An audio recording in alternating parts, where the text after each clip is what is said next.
First of all, I thought I'd just explain how we met about 10 years ago now. I think it was. I was at university and I knew that I wanted to be a children's illustrator. I didn't really know how to go about that. I was studying English at the time, so my art studies were definitely on the back burner, and I heard that Quentin was coming to talk at the university, so I wrote to you through your gallery. They very kindly passed on the letter, and I waited with bated breath, and I remember going to my pigeonhole and finding a letter addressed to me in a very distinctive handwriting and thinking I just was so lucky to get a response, let alone what was in the letter, and you very kindly invited me to show you my work, which I did, and then you said, well, let's look at what we're really talking about, because I'd brought along a few little drawings, and I went to visit Quentin in his studio, and we went through my portfolio together at that very early stage, and it just made a huge difference to me to have someone of your great talent and reputation interested in me at that stage, and it made a huge difference. So I'm very grateful to Quentin that I'm here now talking to him. It was very interesting to me because we shared that same training or lack of training, and so I was immediately interested because we both read English and we both hadn't studied art, so perhaps it was an encouragement. We picked it up here and there, didn't we? Yeah. We've gathered it as we went along. But it was especially interesting to me in that way, and it was very interesting to see what you've done too. Yes, and I think you at that stage, you encouraged me to draw from life. I remember that. I think that was a big part of your further training, was getting into life drawing. And I just wonder, one of my questions to you was really, to what degree now do you draw from life or from memory or imagination? When I'm showing off, I say I make it all up, but it's. I mean, you're quite right about. I mean, I did about 2 years life drawing after I'd left university, and it's. And I didn't know how to draw people before then. I mean, that was the good thing about it, was that, I went to draw because I wanted to. And I think probably not a lot of people in art schools were drawing at that time. And that has stayed with me ever since. But now, I mean, for years, I don't make it up. I remember somehow or other. But and so that, I mean, at the moment, I'm doing a set of drawings of a second set of drawings for a maternity hospital, and the solution to that is the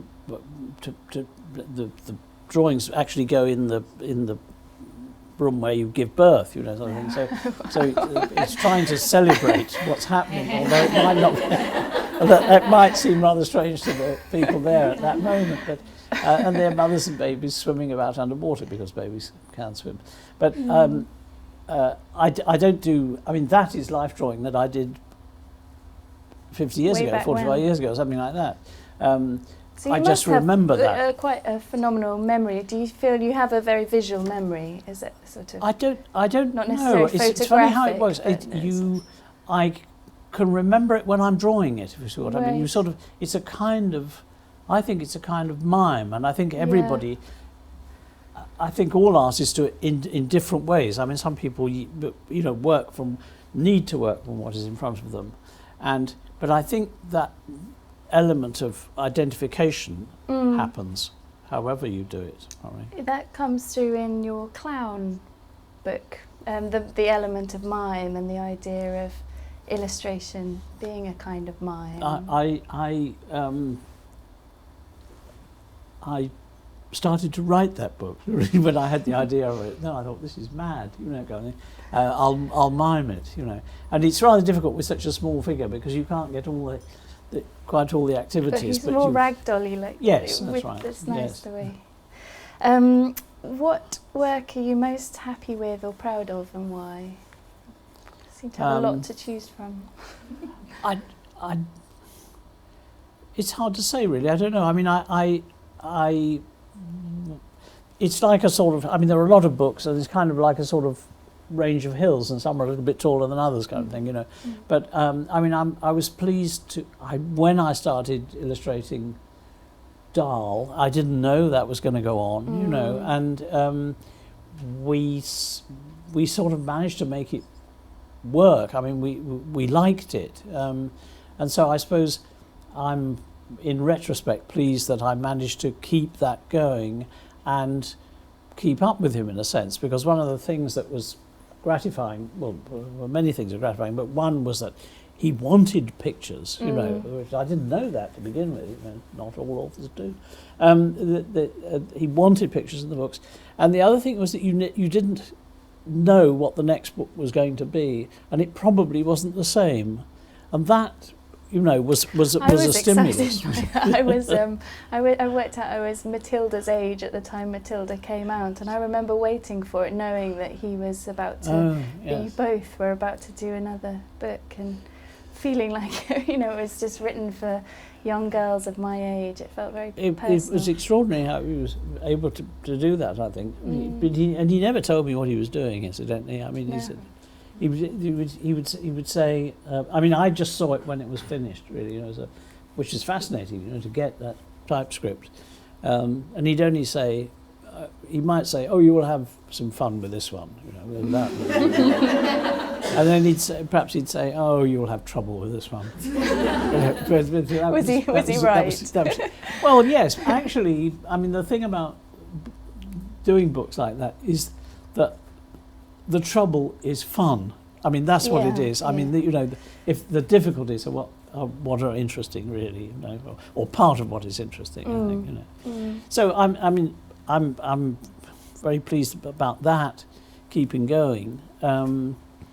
I was pleased to have, I think I got through into, when I gave up teaching, I think I got into doing a few children's books which had more emotional content in their story, I think. And Clown was perhaps one a bit, you know, and The Green Ship was another one.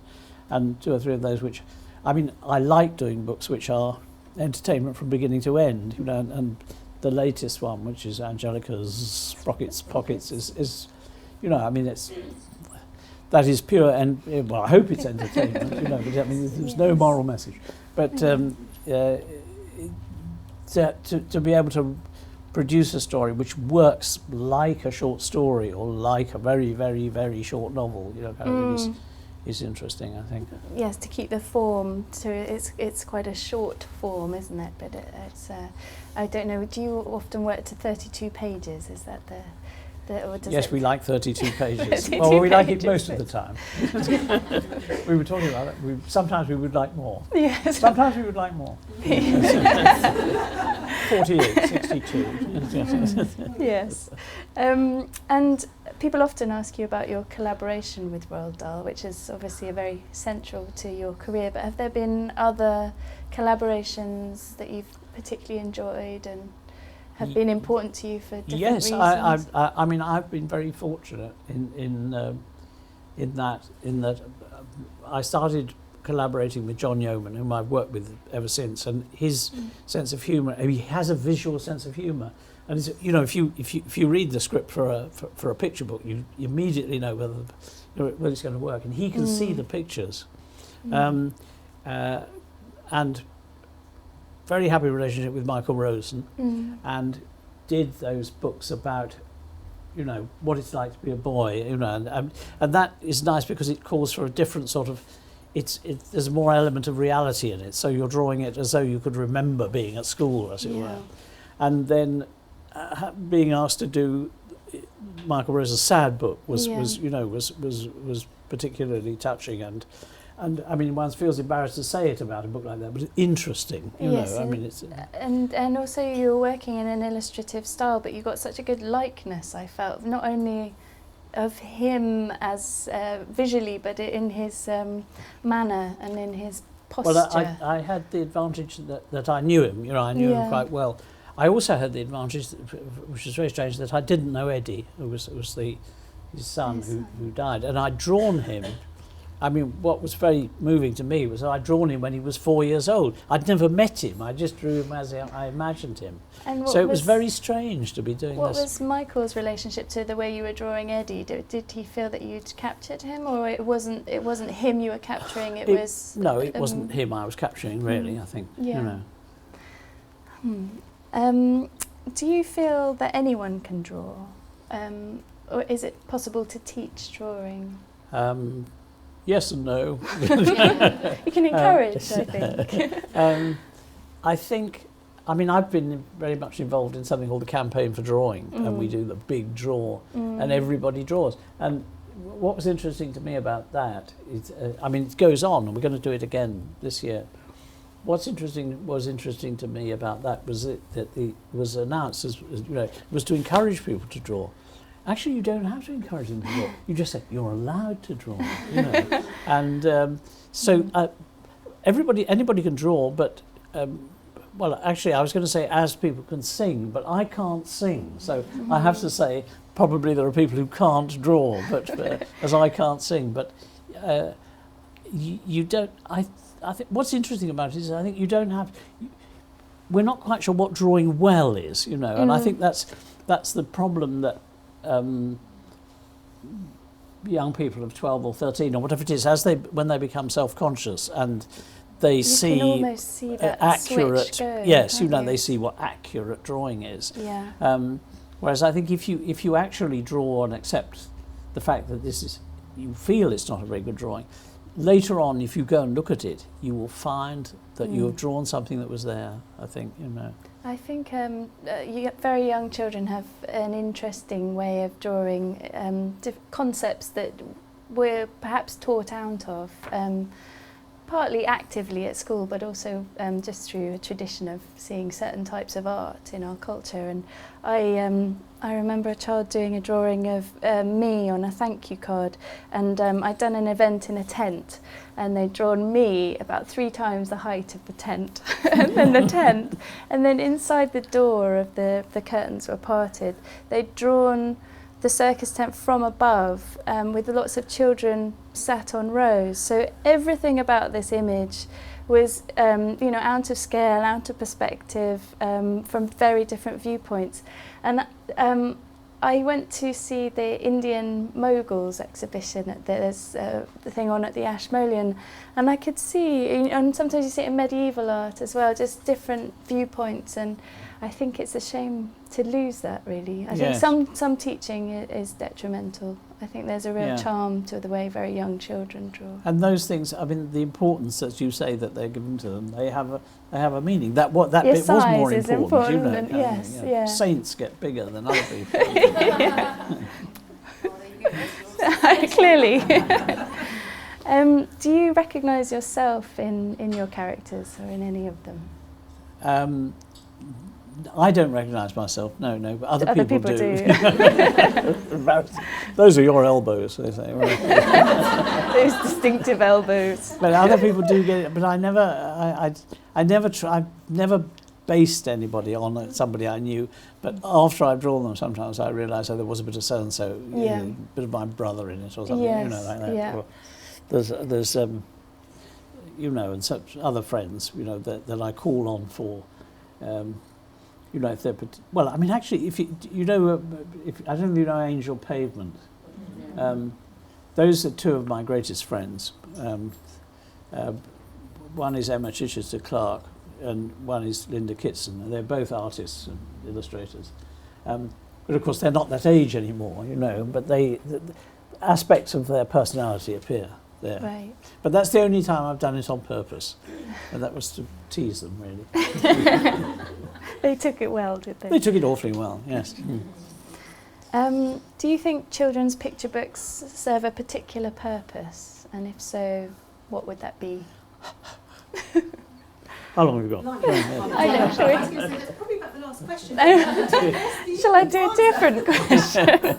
Perhaps I could escape that. Yes, I'm sure they have. I'm sure they have a number of purposes. I think they have the whatever it is that we read fiction for. I think they have one thing that picture books have that is very effective, I think, is they very easily translate into metaphor. As you can, they can be metaphorical, so that they can have.